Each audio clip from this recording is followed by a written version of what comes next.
Hello, everyone, and welcome back to Catalyze Your Self. I'm Gayatri, and today we are stepping into a conversation that many of us do not always recognize that we are ready for until we pause long enough to realize it.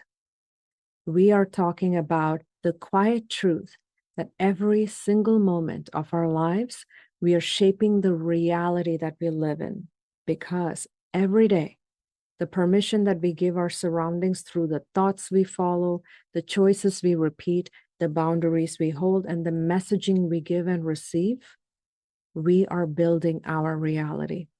And then the question becomes, is this the life I've chosen from clarity or the one I've adapted to from habit?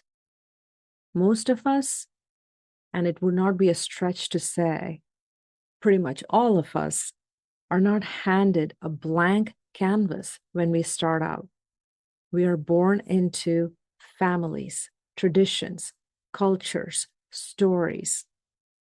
We absorb the pace, the values, the roles, the conditions we are expected to play.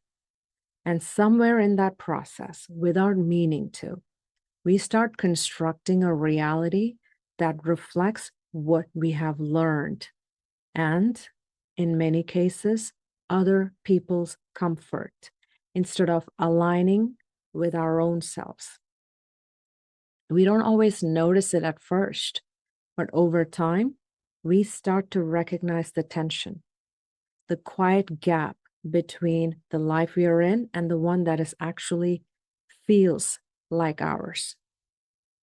For those of us who's had a chance to listen to episode 16, Perceive with Clarity, we will recall how we explored how the mind doesn't always observe reality.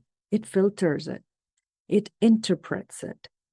We saw how perceptions, assumptions, projections color what we believe is true before we ever even have the chance to question it. And today we pick up on that thread and take it one step further, because those filters, they don't just shape what we see. They shape what we build. They shape how we speak, how we respond, what we believe we are allowed to even ask for. And without realizing, we start living inside the rehearsed version of our lives, not the one we would have chosen if we felt fully free to lead from our alignment. This episode is not about reinventing our life, nor is it about calling out that we have not been living our life right. Our lives are exactly, correctly the way it is, as it is in the moment we are in. This episode is simply about recognizing the ways our current reality is created by us and realizing if it is aligned with how we want our reality to be. And determining that, we get to move towards a healthy reality that reflects the person we've actually been becoming or returning to. So today, we are not talking about control. We are not chasing perfection. We are asking with care and clarity, what am I creating through how I live in the moment today? And it is a reflection of who I really am or who have been trained to be. And once we start looking closely, it becomes clear what we experience as reality is rarely what it is. It is often a reflection of how we've been perceiving it. Our mind is always interpreting, trying to make sense of things. And unless we pause to notice those interpretations, we begin to live inside of them as if they are absolute facts. Our perception is shaped by what we've seen, what we've feared, and what we've survived. It becomes the filter through which we move, sometimes without even realizing we've been filtering. And there's the assumptions, quite fast and very often unconscious. We assume what someone's tone means. We assume what is expected of us. We assume what's possible based on what has worked in the past, and we follow them. And they start to shape the edges of what we try, what we say, and what we believe we are even allowed to want. And then there's projection. Projection is when something from our past, an experience, an emotion, a hurt, gets carried into this moment. And it is quietly placed on top of what is happening now. And when we reflect on it, we'll recognize we've all done this.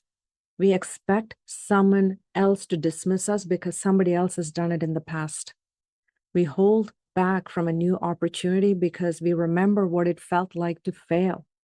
We anticipate rejection even when nobody has said a no. But here's what's important to recognize. We don't just project onto others. We are projecting onto our own selves. We project our doubts. We project the roles we've outgrown. We project the limits we haven't paused to question. And the more we follow these projections, the more we start shaping a reality that keeps those limiting beliefs intact. And we know this is not because they're true. It's simply because they're what we know, they're familiar. And when something is familiar, it does not just shape our interpretation, it shapes our behavior, our posture, our energy, our choices. And those choices, repeated over time, create the surrounding, the environment we live in, the conversations we do or don't have, the way people relate to us, the way we hold space or avoid it. All of it starts to reflect not just who we are, but who we have been trained to be and to see.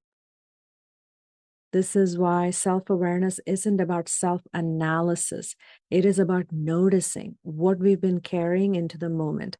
Before we recreate a reality we don't want to keep living in.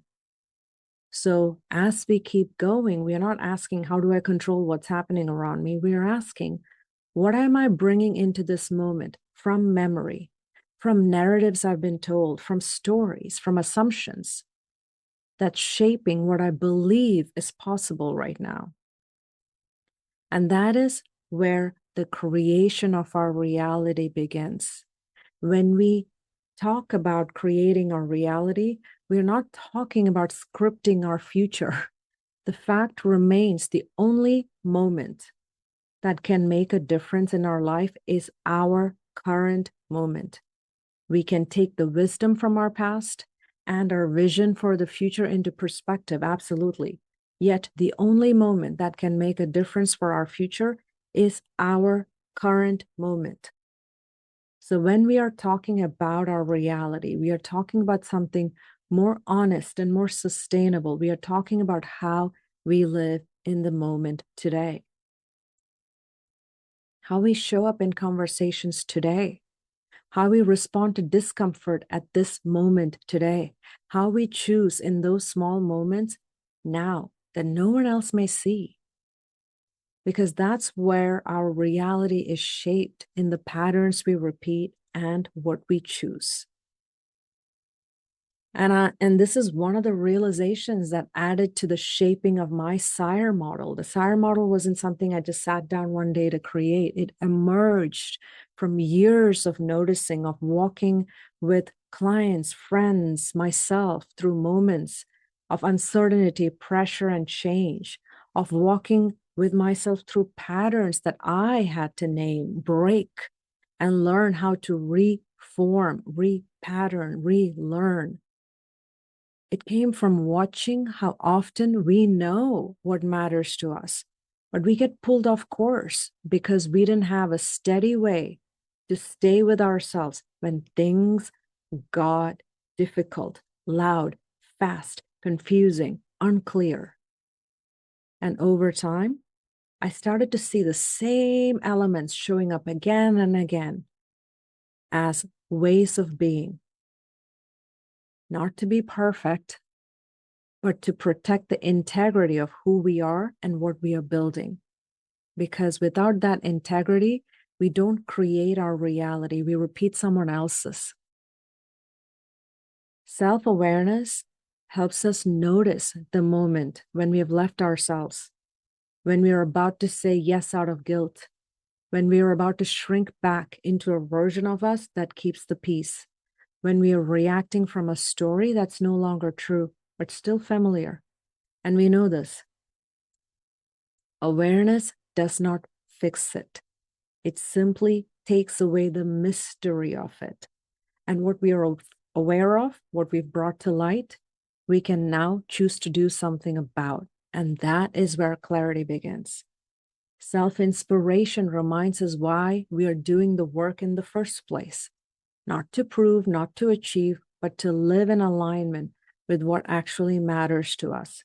It keeps us rooted in who we are, even when it is easy to let go and go with an old pattern. When we know what we are connected to internally, we stop needing so much approval externally. Self-regulation gives us the capacity to stay in those moments, because creating a new reality means staying with ourselves through the discomfort, not just moving forward when everything is feeling great and good. It means noticing the tension and not letting it decide for us. It means feeling the old pattern that does not serve us anymore and then choosing not to let it take the lead. Not because we've become immune to fear, but because we've built the inner structure to move through fear differently. Self-expression is where all of this becomes real, not in theory, but in how we speak and what we choose as our actions, in how we let the truth of who we are become visible. Not because it's easy, but because hiding is no longer aligned with ourselves. And that expression becomes a boundary, a value, a mirror, a declaration. This is the reality I choose to be part of. And holding all of this quietly, consistently, is self-reflection. The space where we check in with ourselves without judgment to ask, am I creating from presence, or am I performing with all my masks on? Is this still true for me? Do my choices reflect the version of me that I trust, or the version I've been taught to default to? Self-reflection is what keeps the pattern conscious in our awareness. And it's what lets us recalibrate gently before we drift too far away from our center. Consistent practice of these elements within the SIRE model helps us ensure that whatever reality we do create comes from alignment, from clarity, from the self we trust. It helps us stay steady enough to choose and re-choose the reality that reflects who we actually are, not who we were told to be, not who others expect us to be, not who the past trained us to be, but who we are now, leading from within. Now let's talk about what this actually looks like, because creating a reality doesn't always come with clarity in advance. It doesn't always come in feeling magical and powerful. And it definitely does not always look dramatic. Sometimes it's small shifts, one that no one else would notice, but we notice. And that noticing is the shift. It might be something as simple as pausing before we say yes, long enough to check whether that yes is coming from our alignment or from our habit, guilt, or the part of us that does not want to disappoint. That moment of pause, that is reshaping our reality, because the old version of us might have just said yes without checking, might have overextended, might have felt resentful later. Now we're choosing clarity over automatic response, autopilot. That changes what happens next. That changes how people experience us, how we experience us. That changes what we experience inside of ourselves. It might be something like not replying immediately to an urgent request because we have recognized that urgency is not the same as importance. We have recognized that our consideration for others does not overextend for those who do not reciprocate the same consideration for us. And we're not willing to let someone else's urgency override our clarity anymore. And that is not just emotional regulation. That's a shift in how our time, energy, and mind are treated. And that's not just resilience. That's us owning our authentic life. That's choosing what kind of mind we want to live in and what kind of energy we want our life to hold. So no, creating our reality doesn't have to look like burning it all down and walking away from something familiar.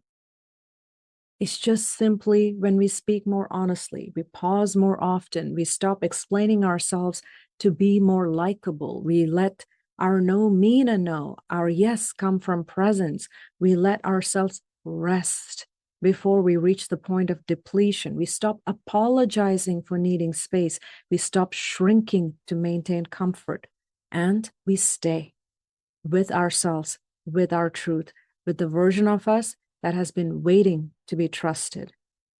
And that is how reality changes, one aligned choice at a time. And now we get to close our episode today. I want to spend a moment on the impact of this inner work on each one of us and the world around us. This kind of work, the inner work of noticing, aligning, shifting how we think, respond, and relate. It is not easy work. It is not fast work. And it is not just personal growth for the sake of feeling better. This is not trendy work. This work is necessary because the world around us is often chaotic, fast, distracting, confusing, destructive. We are exposed daily to noise, urgency, contradiction, and we are expected to keep moving as if none of it touches us. That kind of pressure creates internal conflict, cognitive dissonance, emotional fatigue, moments where the outside world does not match what we know to be true inside. And we are left trying to hold both without breaking. And that is why this work matters. Because when we have built presence, when we have trained our mind to pause, to reflect, to choose from alignment, we become less available for manipulation. We increase the strength of our critical thinking. We become less reactive to noise, less likely to disappear into someone else's story. We start becoming a steady point, not just for ourselves, but for others who may not even know where to begin. And then there's the other side of the equation. When we begin to live differently, when we stop reacting the way the others expect, when we speak with calm honesty, when we no longer perform for comfort, it is a very unsettling moment for people who have not done the work or who are not ready to do the work. This inner work is what gives us the awareness, the regulation, the inner inspiration, the expression to know their journey to being ready or refusal to be ready is not ours to bear. And that, where they are, does not make them wrong, and it does not make us superior, nor does it mean vice versa. However, it does mean that our presence might highlight what others are still rejecting, deflecting, or avoiding. And sometimes that will be met with resistance, with discomfort, with defensiveness. And in those moments, it is important to remember we do not need to shrink to keep the peace. We do not need to over-explain our clarity. We do not need to apologize for our presence. We are not here to convince anyone. We are here to live in alignment with the reality we are building, one that reflects our values, our clarity, our healing, our truth. And the more we do that, the more we become someone others can turn to when they are ready to come home to themselves. Not because we told them to, but because we modeled what it looks like.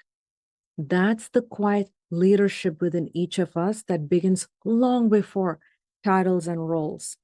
That's the energy we carry, and that's what we'll step into next. In our next episode, episode 24, the leader's mind. In that episode, we will explore how the way we think, feel, and process as leaders, as humans, don't just shape our experiences, shaping everything around us. Because when we lead from clarity, the systems we are part of begin to shift. But for now, let's take a breath together and recognize what we are already shifting. Maybe it's something we're seeing more clearly. Maybe it's a pause we've offered ourselves before responding. Maybe it is just the quiet awareness that there is a different way to live. One that feels more honest, more spacious, more aligned. Thank you so much for joining me today. I'm Gayatri, and I'm grateful for the time we share. And until next time, keep choosing what is authentic to you and keep creating your reality. One breath, one boundary, one honest moment at a time.